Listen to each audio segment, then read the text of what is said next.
sienta.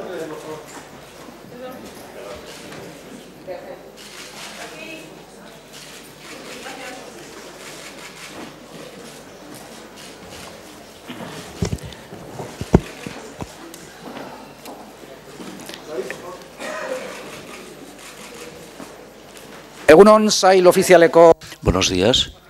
Vamos a dar comienzo. Acabamos de ver la película de Vivir es fácil con los ojos cerrados y vamos a efectuar la rueda de prensa. Correspondiente a la película Vivir es fácil con los ojos cerrados, tenemos a su director, David Trueba, sus actores Javier Cámara, Natalia de Molina, Francesc Colomer y Jorge Sanz. Y lo que están deseando es escuchar ya sus preguntas. Primera pregunta, por favor. Primera pregunta. Aquí en la primera fila hay un micrófono rápido, por favor. Aquí en la primera fila. Adelante. Y voy tomando turno, ¿eh? Enhorabuena por la película. No sabría decirte si me ha parecido una extraordinaria película. Lo que sí me ha parecido es una película mía, entrañable. David, quiero descubrirte una cosa. Yo soy el compañero de pupitre de aquel chaval, el que da origen al título de Los ojos cerrados. Pero resulta que ahora que ya peino canas, mis hijos tienen los ojos cerrados. Ahora, yo los abrí con la democracia. Y no sé si mis nietos también. Y al protagonista, Javier Cámara, ayer le comparaba yo, porque me encanta como actor, gracias, a Marcello Mastroianni. Y me dijo una amiga mía, dice, bueno, pero sin el mismo atractivo. No te preocupes porque yo tampoco he estado en Fashion Week. Halágame y luego dame un azote. Qué maravilla, gracias. Siempre me pasa esto. Gracias.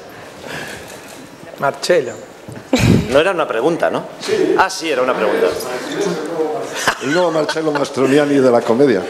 Hola. David, para mí los ejemplos en los que pensábamos haciendo esta película, queríamos que este personaje empatizara y con cierta bonomía, cierta tozudez, y recuerdo que durante esos días Alfredo Landa falleció y estábamos mirando el coche, ese 750, y David dijo, 850, y David dijo, vamos a llamarle Alfredo, porque en el fondo ese coche era la metáfora de un viaje imposible, pero con una personalidad especial. Lo necesitábamos que durara toda la película y nos encomendamos a la memoria de esos grandes actores. Para mí los he tenido muy presentes, tanto a él como a López Vázquez, como a muchos otros, y pensaba en esos actores que se movían, que eran exagerados, que eran tímidos a la hora de mostrar sus emociones, y creo que esta película tiene algo de eso, ¿no? Tiene algo de un personaje verborreico, pero a la vez que le resulta difícil hablar de sus emociones, ¿no? Y queríamos pues hacerles un homenaje a estos actores. Marcello Mastroianni, pues gracias por el halago, pero sí, también entra dentro de esos actores. Al menos yo lo admiro mucho. Bueno, buenos días a todos, gracias por venir. Es un placer para nosotros estar aquí en San Sebastián. Y bueno, para mí los actores italianos en general creo que son la más grande escuela de interpretación que ha habido nunca, que la generación de Gassman, Marcello Mastroianni, Alberto Sordi, Ugo Tognazzi son irrepetibles, y por tanto cualquiera, digamos, cercanía a ellos me parece un halago inconmensurable. En cuanto a los ojos cerrados que decías, no sé si los jóvenes de ahora o los chicos de ahora tienen los ojos cerrados, pero yo creo que cerrárselos se los cierran muchas cosas, incluso algunas pretendiendo abrírselos.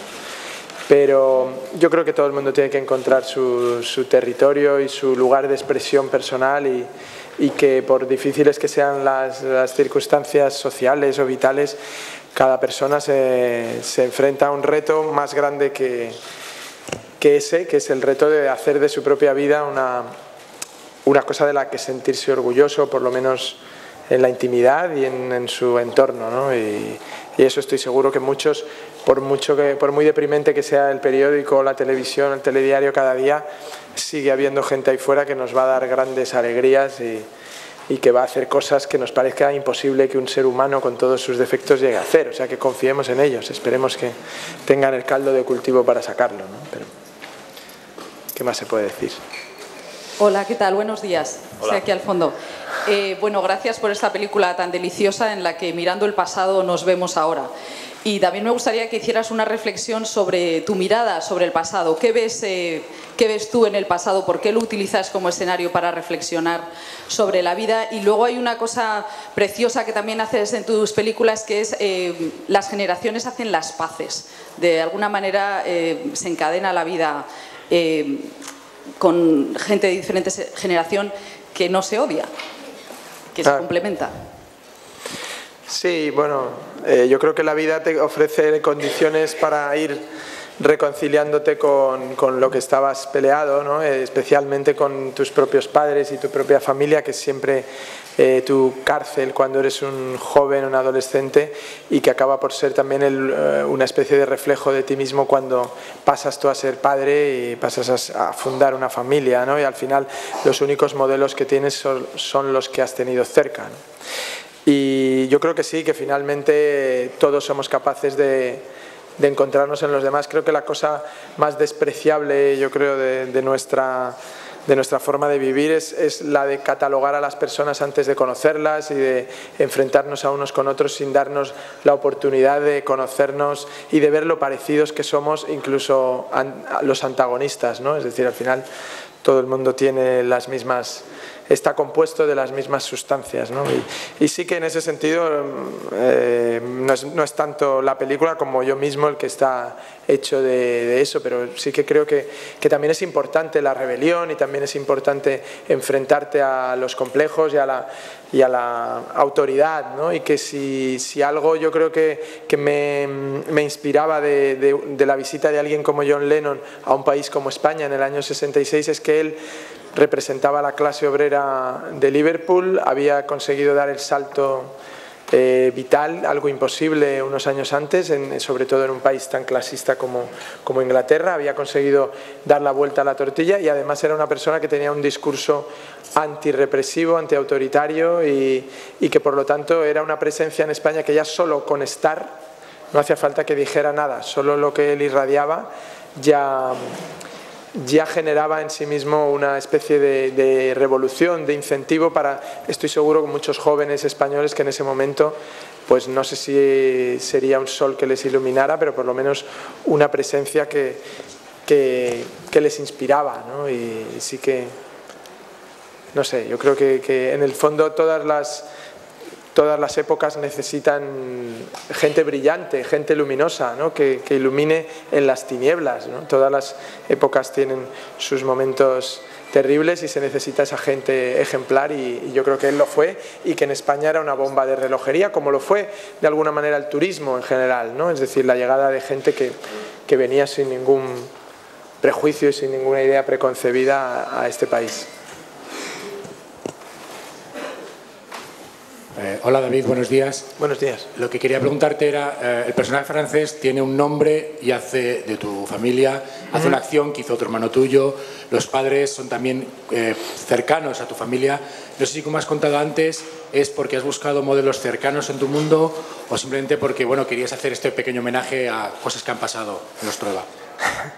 Yo siempre he puesto en todo lo que he escrito, siempre hay elementos sacados de la vida real y de amigos míos, de mi familia, de gente que conozco, de cosas que he oído y evidentemente en esta película está uno de los gérmenes de origen, es una historia familiar que en mi casa era muy importante, que era que un hermano mío se había ido de casa justo cuando yo nací porque mi padre se empeñaba en que se cortara el pelo a todo el mundo como casi para hacer la mili al día siguiente, ¿no? Y entonces mi hermano, que en ese momento estaba pues digamos empeñado en llevar melena, en ser de otra manera, por lo menos estéticamente, pues se fue y mi madre siempre me contaba una cosa que a mí de alguna manera me convertía en narrador o me convertía un poco en alguien que le gustan las historias, ¿no? Me decía que mientras me daba el pecho cada día lloraba pensando dónde estaría mi hermano y que cuando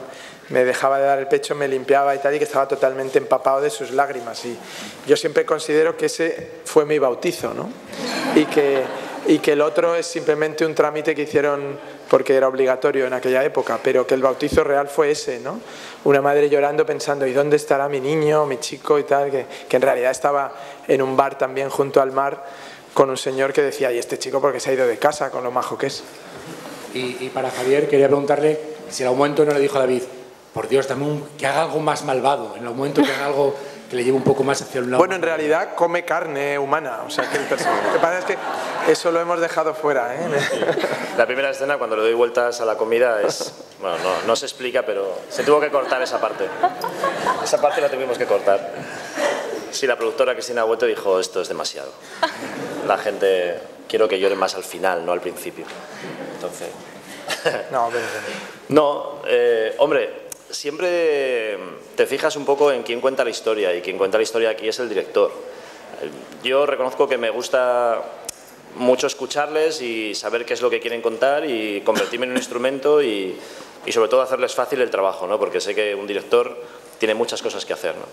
Y cuando él me contó que había sacado una anécdota de un personaje real y que parte de la historia era parte de su familia y tal, pues sí es verdad que me puse a observarle. Y bueno, pues sí, ciertas cosas que vas, no copiando, ¿no? Pero si te vas empapando. Yo nunca había trabajado con él, ni con Cristina, ni con esta familia, entonces pues, bueno, pues empiezas a observar y a crear el personaje desde ahí, ¿no? Y no sé lo que ha salido, yo estoy muy contento, me emociona ver esta película, la primera vez que la vi me emocioné, dije, qué película hermosa hemos hecho, ¿no? Y entonces, pues, no sé si tendrá mucho de David en mi personaje, pero sí, algo hay seguro.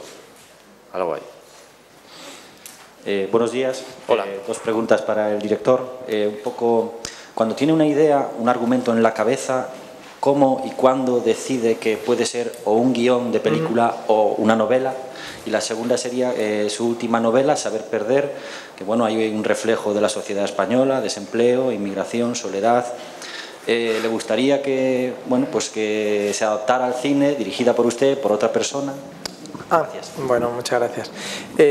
No, es curioso, Saber perder fue una novela que yo escribí pensando o percibiendo que los andamios sobre los que andaba esta sociedad de éxito y donde todo iba bien no era tan sólido como parecía. Y quizá por eso tampoco ahora, en el momento de crisis, tengo una necesidad rabiosa de contar, porque de alguna manera en el año 2004 que empecé a escribir ese libro y que España iba bien, no es que yo fuera un profeta, creo que simplemente se notaba. Si de verdad te interesaba el esqueleto de la sociedad, veías que estaba sentado sobre elementos que eran muy frágiles, que en cuanto hubiera un pequeño corrimiento de tierra se iba a venir abajo muchísimas ideas y muchísimos valores, digamos, en ese momento muy, muy altamente considerados, ¿no? Lo que ocurre cuando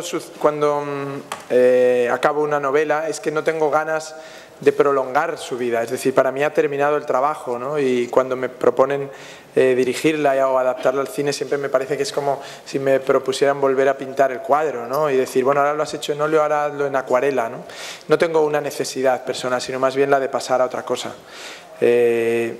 Y en cuanto al nacimiento, al género, digamos, en el que nacen las ideas, en mi caso no suelo tener conflicto porque cada idea nace asociada a la forma en que va a ser contada. Es decir, me parece que no aparece una historia o una anécdota y dice esto podría ser una novela o podría ser una película, que seguramente podría serlo, pero en mi caso aparece asociada ya a lo que va a ser. O sea, es decir, que yo digo, tengo una idea para una novela o tengo una idea para una película, no tengo una idea, ¿no? Es decir, al final son elementos que nacen unidos, digamos, asociados, como siameses, ¿no? No podría separar. Entonces, recuerdo que la primera vez, por ejemplo, que leí sobre esta peripecia del profesor, en ningún momento pensé qué gran novela hay ahí, pero no sé por qué, ¿eh? O sea, es decir, a lo mejor pensé qué gran película hay ahí y vi Almería y dije, claro, fíjate, ¿no? Qué paisaje. Me acuerdo que leí una entrevista con Lennon en esa época, hecha en Almería, y que el tipo decía, lo primero que le preguntaban era, bueno, ¿qué hace usted aquí? ¿No? Y él decía, no lo sé, este paisaje, esto es como la luna, decía él, es muy raro, ¿no? Tenía una sensación como de estar en un país africano, ¿no? Que en el fondo no estaba nada equivocado, ¿no? y porque tenemos un componente africano importante, pero en ese momento yo creo que todavía más, ¿no? Pero ya te digo, nacen así. Recuerdo que cuando acabamos la serie de Jorge, que fue de Jorge Sanz, inmediatamente hubo como propuestas de hacer la segunda temporada y hacer más episodios, y yo decía, pero si es que ahora lo interesante es hacer otra cosa, para Jorge, para mí, y entonces convencí a todo el mundo de que era mejor, en lugar de hacer una segunda temporada inmediatamente, hacer un capítulo cada 5 años y aprovechar pues las cosas que le van pasando a Jorge, incluso físicamente, que es lo más bonito, ¿no? De ver a alguien que es alguien que hemos visto con 8 años, ¿no? Y luego con 13, y luego con 16, y luego cuando ibas al instituto todas las chicas estaban enamoradas de él, ¿no? Y entonces poder revertir ese rencor y ahora decir, ahora me lo vas a pagar, ¿no? Hola, buenos días. Yo quería, Buenos días. bueno, el cine español cada vez es más útil. Enhorabuena, Conchita, que soy el único, yo creo, en España que no te ha felicitado por el premio que te dio la Academia de Cine. Por favor, muchas gracias. David. Enhorabuena. Eres...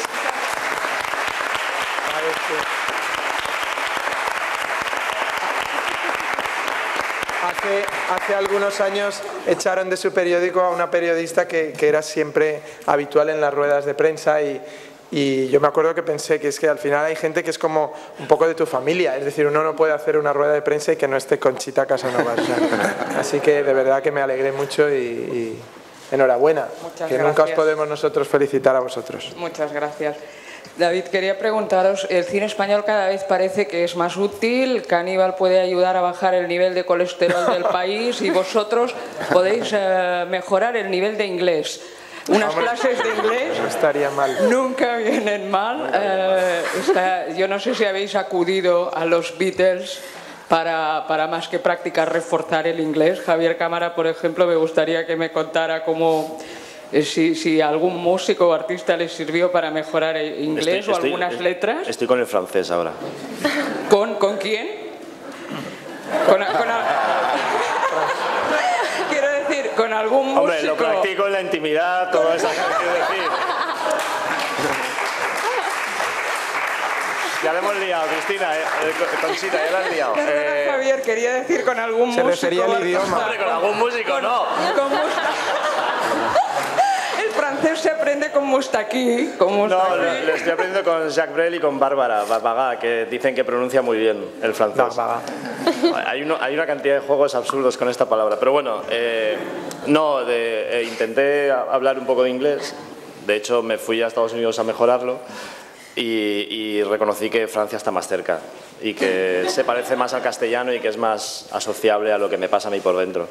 Pero sí, a mí me parece fantástico que esta persona que existe realmente en los años 60 intentase copiar las letras a través de Radio Luxemburgo de los Beatles, emocionado, ¿no? Idealista, tozudo, para enseñárselas a los niños pequeños, para que esos niños pequeños se sintieran orgullosos en el patio enseñándoles las letras a los mayores, ¿no? O sea, no solamente era aprender inglés, sino darles alas para ser importantes, ¿no? Para sentirse importantes. Entonces, me fascinó este hombre cuando lo conocimos. Me imagino que, bueno, David siempre me ha dicho que escribió antes la historia cogiendo esta anécdota para no sentirse muy influenciado por la historia real. Pero sí, a mí me sirvió mucho conocer a este señor, ¿no? Tiene unos inmensos ojos claros, un pelo blanco rebelde y una edad imposible, creo que tiene 96 años ya. 87. Y te aprieta la mano como si tuviera 30, ¿no? Y me encantó su energía. Me encantó. Y lo increíble fue el profesor Juan Carrión, el nivel de inglés que consigue de sus alumnos en su academia. Porque fui un día a visitarle y había unos chicos ahí como de 12, 13 años y tal. Y España es un país que en general tiene enormes dificultades para hablar idiomas, incluso para respetar los idiomas propios de su propio país, mientras los siga siendo. Y nunca he entendido las dificultades nacionales con los idiomas. O sea, me parece que es algo digno de estudio, que habría que hacer tesis doctorales. Coño, Hay gente que dice el vasco es difícil, tú. Bueno, El vasco es difícil, pero Gregorio, ¿es quiero difícil decir, o no? cuando la gente, y además esa es la mejor prueba, cuando la gente ha querido aprenderlo y hablarlo y ha podido y se le han dado los medios, se ha transformado la cantidad de gente que lo habla. Ese es el mejor ejemplo de cómo cuando hay un empeño de verdad desde las dos partes, desde el gobierno y desde los ciudadanos y desde los padres, porque lo aprendan sus hijos, se aprende hasta un idioma tan complejo como el euskera. Imagínate lo que podría hacer España con el inglés, con el tal, y no tener que pasar estos bochornos internacionales que pasamos cada vez que hay alguna situación, ¿no? Que dices, madre de Dios, pero ¿por qué? Entonces este profesor, yo pregunté a sus chicos y tal, y claro, me sorprendía el nivel de cómo hablaban en Cartagena, o sea que tampoco... Y muchos eran nietos de alumnos suyos, hijos de antiguos alumnos suyos. Es un hombre que se ha empeñado en una cosa en su vida, que es en enseñar inglés, y la ha cumplido. Si todos nos empeñáramos en lo nuestro a ese nivel, creo que podríamos estar mucho más orgullosos de muchas cosas de este país de las que estamos. Y creo que ahí debemos empezar cada uno por nuestra academia, ¿no? Y por nuestra... ¿A qué nos dedicamos? ¿A esto? Pues a esto. Me da igual el nivel general, me da igual lo que piensen los demás, pero vamos a intentar hacer bien y honestamente lo nuestro, ¿no? Y al final eso es lo que me quedó más de él, o me queda más de él. Bueno, quería preguntarte, David, por la música, porque haces una película sobre una figura como John Lennon, pero no sé si por cuestión de derechos no pones música de Beatles, sino has trabajado con Pat Metheny, ¿no? ¿La música? Bueno, la música de los Beatles no hace falta que os explique que es conseguirla y ponerla es digno de darle una medalla, y siempre estaré agradecido a mi productora, a Cristina Huete, la pelea de meses y meses y meses y meses para conseguir que los niños de la clase pudieran recitar Help, para que sonara al final de la película la canción que Lennon compuso en Almería, Strawberry Fields. Eso son luchas que no están al alcance en general de una película, y menos de una película española, ¿no? Es decir, eso es difícil incluso para una gran película americana, ¿no? Aparte de eso, yo no quería que la película estuviera llena de música de los Beatles, porque me parecía que no era, la película no es una película sobre los Beatles, es una película que tiene otro territorio donde se desarrolla, ¿no? Y de hecho, cuando acabé de rodarla tenía una enorme duda de qué hacer con la banda sonora, a quién encargársela, por dónde ir. Tenía amigos músicos españoles, oye, ¿quién la va a hacer? Y tal, nunca acababa de resolver, y de pronto un día me acordé de un disco que me había gustado mucho, que se llama Beyond Missouri Skies, más allá de los cielos de Missouri, que es un disco de Pat Metheny y Charlie Hayden, que me gustaba por su poder evocativo, era casi como una especie de western cinematográfico, ¿no? Y un disco muy que te hacía ver eso, ¿no? Esos cielos, y de pronto me di cuenta de que Almería tenía los cielos de Missouri porque había simulado ser los cielos de Missouri durante 2 décadas, ¿no? Y de pronto dije, ¿y por qué no llamo a Pat Metheny? No, porque es una estrella y estará de gira internacional y no podrá tocar en la banda sonora, pero a lo mejor Charlie Hayden es más asequible, ¿no? Y Charlie Hayden me llevó a Pat Metheny y los dos vieron la película, se subieron al barco, basado no en conocerme a mí ni en pensar que yo era una persona valiosa, es decir, en eso tienen criterio, sino que les gustó la película y quisieron asociarse a ella. He de reconocer que todas las puertas, digamos, en ese sentido las abrió la película, incluido también el elemento Beatle, porque para finalmente conseguir Help tuvimos que rodar 2 versiones de la clase. Una versión era con la canción y otra versión era por si no nos dejaban usar la canción, ¿no? Y entonces la rodé así, montamos la versión de la canción y se la enviamos para que lo vieran, porque pidieron verlo, y cuando lo vieron dijeron, ah, sí, esto nos gusta mucho. No sé quién es ni qué grado de herederos, porque ya uno no pregunta, ¿no?, si esto le llega a uno, a otro, a no sé quién, o a un abogado, o a una discográfica, quien sea. Pero se consiguió así, ¿no? Y al final es, no sé, bueno, yo creo que hay películas que tienen ángel y que te suceden cosas inesperadas, y otras que se convierte todo en un camino de dificultades, ¿no? Y en esta he de reconocer que muchas puertas se abrían solo en cuanto llamabas a ella. O sea, decía, ya verás, me van a dar un portazo. Yo siempre pensaba, Javier Cámara, ¿no?, me dirá que no. Yo hace años le había propuesto ya un papel a Javier Cámara y me dijo educadísimamente que no.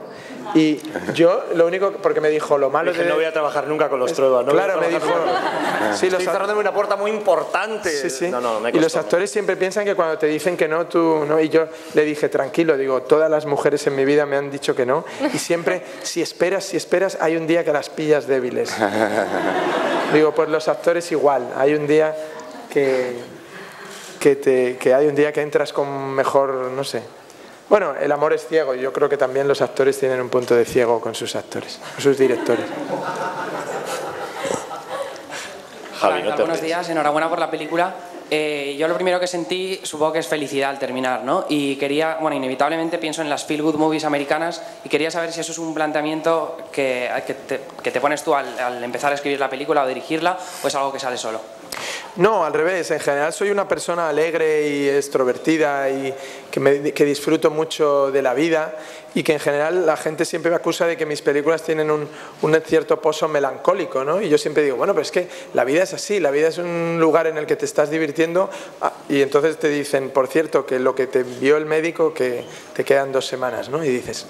¿no? ¿Cómo no vas a ser melancólico? O sea, es decir, si uno crece pensando en todo lo que va a perder, ¿no? Pero sí que yo creo que eso, o esa melancolía, sí que nos debe servir para aprovechar el tiempo que tenemos y la vida que tenemos y la gente que conocemos, ¿no? Y en ese sentido sí que soy así, pero nunca he planteado el feel good como un género cinematográfico, no, en absoluto. Siempre... Creo que en general lo bonito de algo es que tenga pinceladas de todos los colores, ¿no? Y yo trato unas veces, digamos, tiende más a una paleta de colores y otra a otra, pero creo que en general casi siempre me he movido en los mismos territorios y que si algo queda claro en cualquier cosa que yo haya escrito es que me parece que la gente al final de todo creo en ella, eso es lo único que creo, ¿no?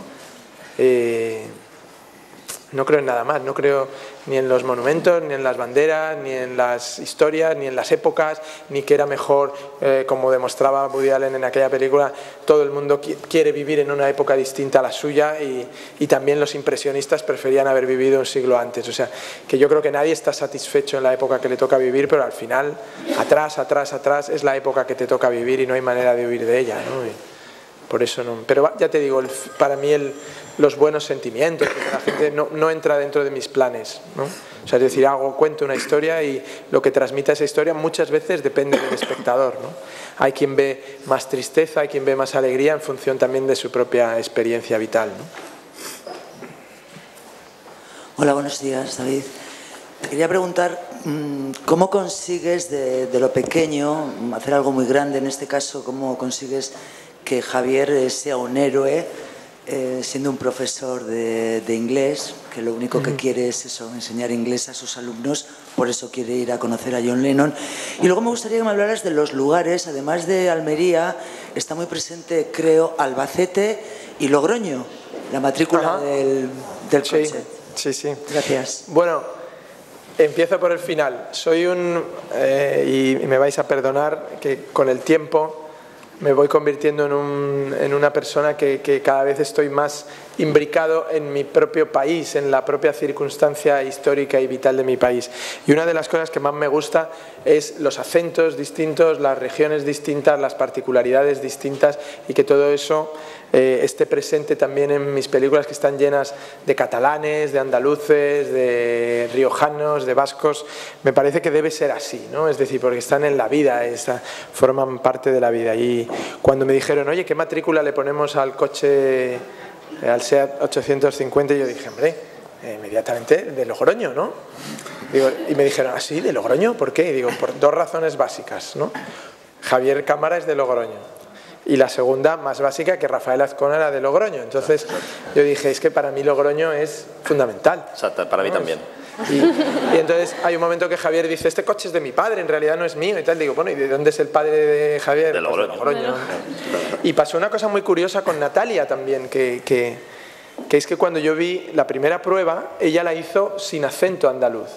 Es decir, ella lleva bastante tiempo viviendo en Madrid y uno de sus esfuerzos, aparte de estudiar interpretación, etcétera, es quitarse el acento porque para trabajar, digamos, siempre es como antes en el telediario, ¿no? Que todo el mundo era canario y de no sé dónde, pero no tenía acento, ¿no?